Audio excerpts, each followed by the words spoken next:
Hi மக்களே, எல்லோரும் எப்படி இருக்கீங்க? இன்றைக்கி நம்ம மினியேச்சர் கிச்சனில் என்ன பார்க்க போகிறோன்னா ஒரு மீன் குழம்பு. அது எப்படி சுவையாகவும் சுலபமாகவும் ருசியாகவும் வைக்கிறத பற்றி உங்களுக்கு இப்போ மீன் குழம்பு செஞ்சு காமிக்கிறேன். நீங்களும் செஞ்சு பாருங்கள். வாங்க நம்ம மினியேச்சர் கிச்சனுக்கு போகலாம்.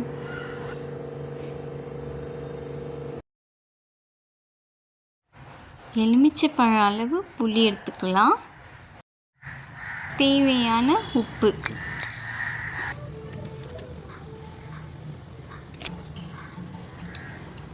இப்போ கொஞ்சம் அதில் தண்ணீர் ஊற்றி ஊற வச்சுக்கலாம்.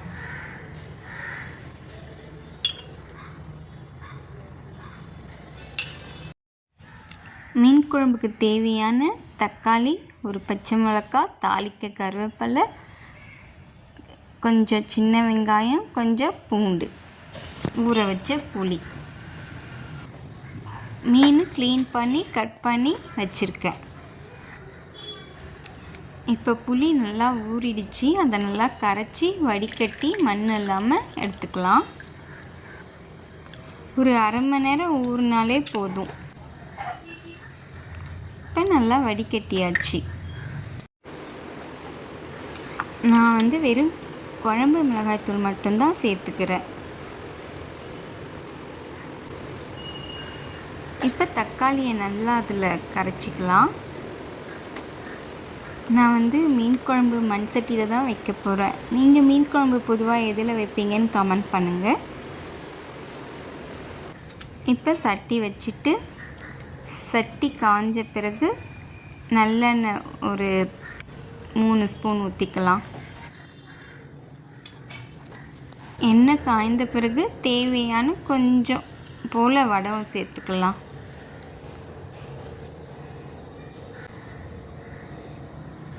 நல்லா வடகம் பொரிஞ்ச பிறகு சின்ன வெங்காயம், உரிச்ச பூண்டு சேர்த்துப்போம். அடுத்து பச்சை மிளகாய், கொஞ்சம் கருவேப்பிலை ஆட் பண்ணிக்கலாம்.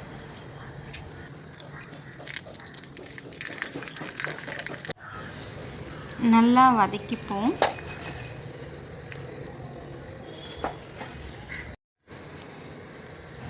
இப்போ அந்த புளி கரைச்சலையும் சேர்த்துப்போம்.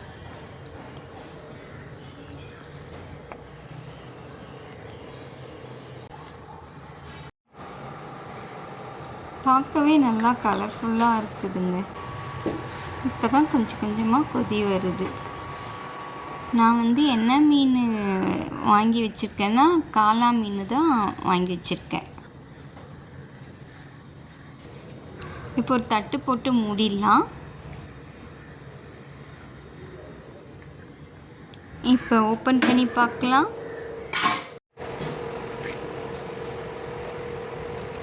இப்போ அரை மணி நேரம் ஒரு மிதமான தீயில நல்லா கொதிக்க விடுங்க. அப்போ தான் அந்த மிளகாத்தூள் வாடெல்லாம் போய் நல்லாயிருக்கும். இப்போ நல்லா கொதிச்சிடுச்சிங்க. மாங்காய் சேர்த்துக்கலாம்.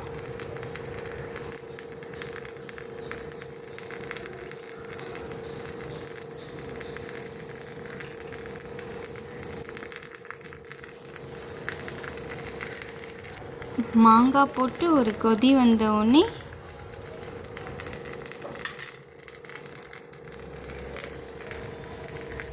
மீனையும் ஆட் பண்ணிக்கலாம்.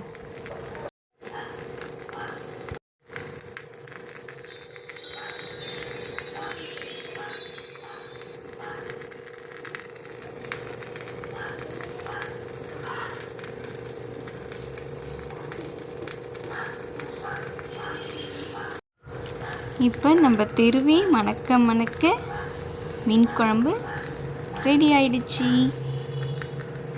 மீன் போட்டு ஒரு 2-3 நிமிஷத்துலே மீன் வெந்துடும். அதனால் நம்ம அடுப்பை ஆஃப் பண்ணிடலாம். இப்போ மணக்க மணக்க மண் சட்டி மீன் குழம்பு தயார். இது ரொம்ப ஈஸியாகவும் வேலை முடிஞ்சிடும். மக்களே, நீங்களும் இந்த மாதிரி ட்ரை பண்ணிவிட்டு எனக்கு கமெண்ட் பண்ணுங்கள் எப்படி இருந்ததுன்னு. இது நம்ம காலையிலே வச்சிட்டோன்னா மதியம் சாப்பிடும்போது அவ்வளோ ருசியாக நல்லாயிருக்கும். வாங்க சாப்பிடலாம். மக்களே, என் சேனலை மறக்காமல் சப்ஸ்கிரைப் பண்ணுங்கள், லைக் பண்ணுங்கள், ஷேர் பண்ணுங்கள், கமெண்ட் பண்ணுங்கள்.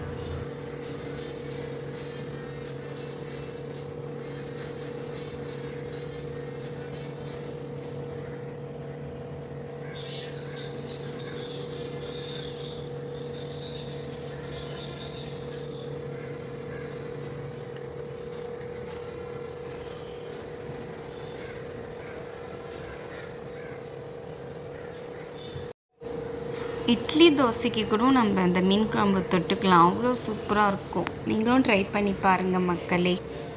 தேங்க்யூ ஃபார் வாட்சிங்.